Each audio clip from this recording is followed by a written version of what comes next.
Welcome to our next video in a series on condensed matter theory.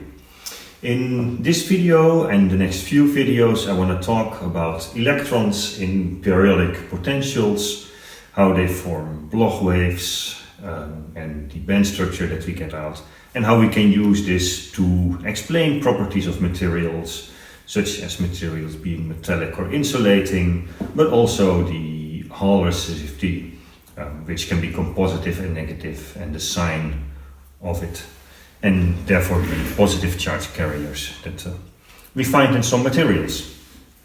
So we start with having a look at the Hamiltonian that we need in order to describe electrons in a lattice. And what we've seen so far is that we can use the Sommerfeld Hamiltonian,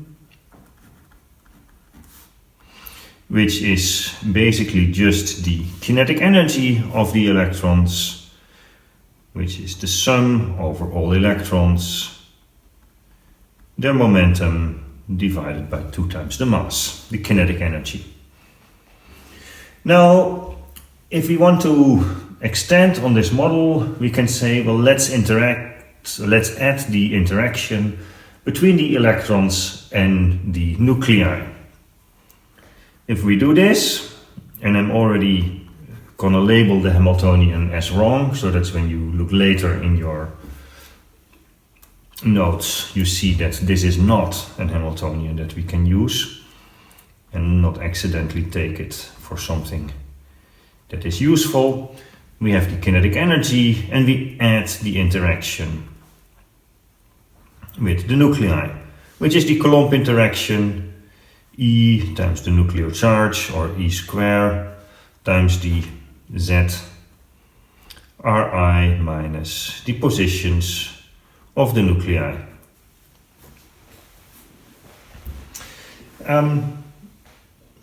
Why is this Hamiltonian not useful? And let's first have a look at a single atom.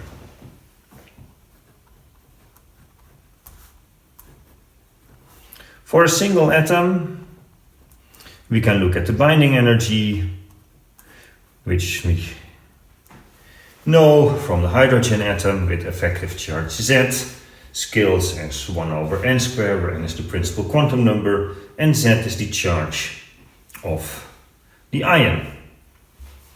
So if we use this binding energy to understand the periodic table, then you would have first the principal quantum number 1, so you have the S shell, which you can fill with 1 electron, then you have hydrogen, or 2 electrons, you have helium. Then we go to the shell with n is equal to 2, we have 3 electrons, which gives you lithium, there on the right, then beryllium, bore, carbon, nitrogen, oxygen, fluor, and neon. However, we know for lithium and beryllium that we fill the 2s shell before the 2p shell, and there's an energy difference between them. And that becomes even more so when we go to the principal quantum number n is 3 and n is 4. Potassium and magnesium, sodium and magnesium are filling the 3s, aluminum up to argon fill the 3p, but we do not start by filling the 4p after we filled the 3p shell, the 3d after we filled the 3p shell. We fill the 4s shell of calcium and potassium before we start to fill the 3d shell when you look at scandium. So there is a change in order of principal quantum numbers with angular momenta when we go deeper into the periodic table. This is what we call the Coulomb order of the shells instead of the natural order that you would get in the hydrogen atom. This Hamiltonian would not predict that. So we would get wrong results for the filling of the shells in the periodic table. There's also a problem with the valences of atoms. So this Hamiltonian does not predict the periodic table.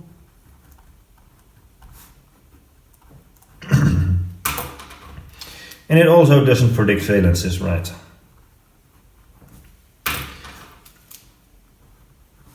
Let's have a look at calcium oxide. calcium is here and oxygen there. This is a rock salt where you have a checkerboard ordering of both the calcium and oxygen atoms. Now if we look at the shell of importance, that is the N is equal to 3 shell of calcium. So calcium with N is 3. We have Z is 20, so we can calculate 20 over 3 square is 29th. Is a binding energy of minus 2/29 Rydberg. We can do the same for oxygen. For oxygen we have to look at the N is 2 shells with Z is 8. So the energy is 8 over 2 square is minus 2 Rydberg. So we see that according to this Hamiltonian, the electrons in calcium are deeper bound than in oxygen, such that the N is 2 electrons of oxygen would move to the N is 3 shell of calcium, which has open spaces. So according to this Hamiltonian, we will find oxygen 4 plus and calcium 4 minus. Well, experimentally the electronegativity of oxygen is much bigger than the electronegativity of calcium, and we find in the experiment, according to formal valences, oxygen 2 minus and calcium 2 plus. And actually that is something you might remember. Calcium wants to be 2 plus, which brings it to an argon configuration. Oxygen wants to be 2 minus, which brings it to a neon configuration, and filled shells are stable.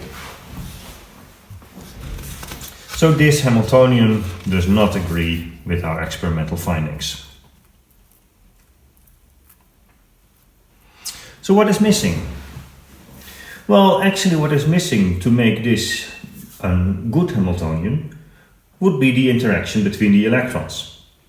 So we can add the Coulomb interaction between the electrons. The sum over I is not equal to J, E squared divided by Ri minus Rj, and then a half because we have double counting in there.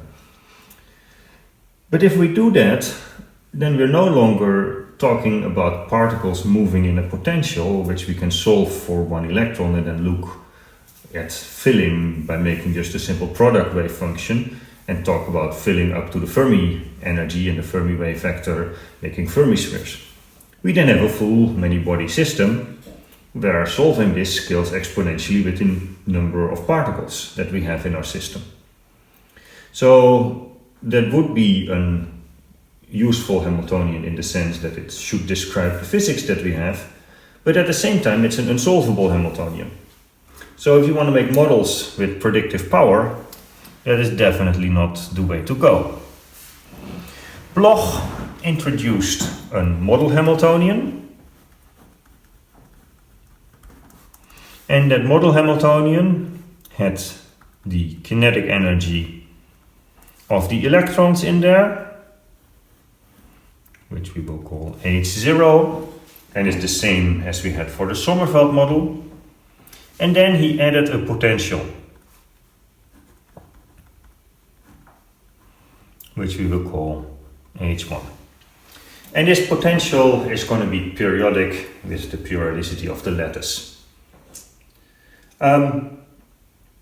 We can think of this potential as the classical interaction between electrons. The electrons generate an electromagnetic field and you move through that electromagnetic field.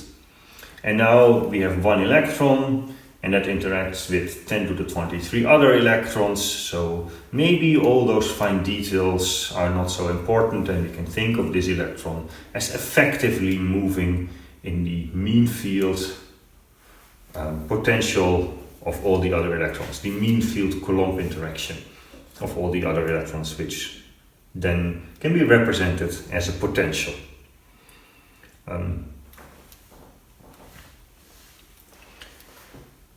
Justifications of this will come partly later, and partly we should realize that this is an approximation. We can rewrite this Hamiltonian in second quantization using a basis of plane waves. So we sum over the momentum of our basis functions. We have the energy A dagger K AK for the propagation of an electron without an interaction, and we have a sum where the electron can scatter from wave vector k prime to wave vector k, A dagger K, A K prime. The first part of the Hamiltonian tells you that the electron doesn't scatter and gives you the on-site energy. Epsilon k is h bar squared k squared over 2m, whereas h1 describes a process where we scatter, where we come in with a wave vector k prime, we interact with the lattice, and we go out with the wave vector k. And the pictures that I draw here are Feynman diagrams, and we'll introduce them later. But we can think of these processes as just propagating without scattering and having a scattering with the lattice, where you go from k prime to k in the wave vector. And our scattering cross-section between k prime and k is given as the matrix elements, where we have our wave functions, psi k, v of r, psi k prime, and this is an integral 1 over v of r, e to the I, k prime minus k, dot r, and then an integral over the entire volume. And we have our volume because we have as our basis states plane waves, and in order to make them normalizable, we put them in a box of volume v, such that we have the normalization of the wave function square root 1 over v e to the I k dot r. And we'll take these v's to go to infinite. In order to make these integrals nice, you can actually make the volume of the box commensurate with the unit cells that we have in our crystal, with the periodicity of your crystal, such that an integer periods are represented inside your volume.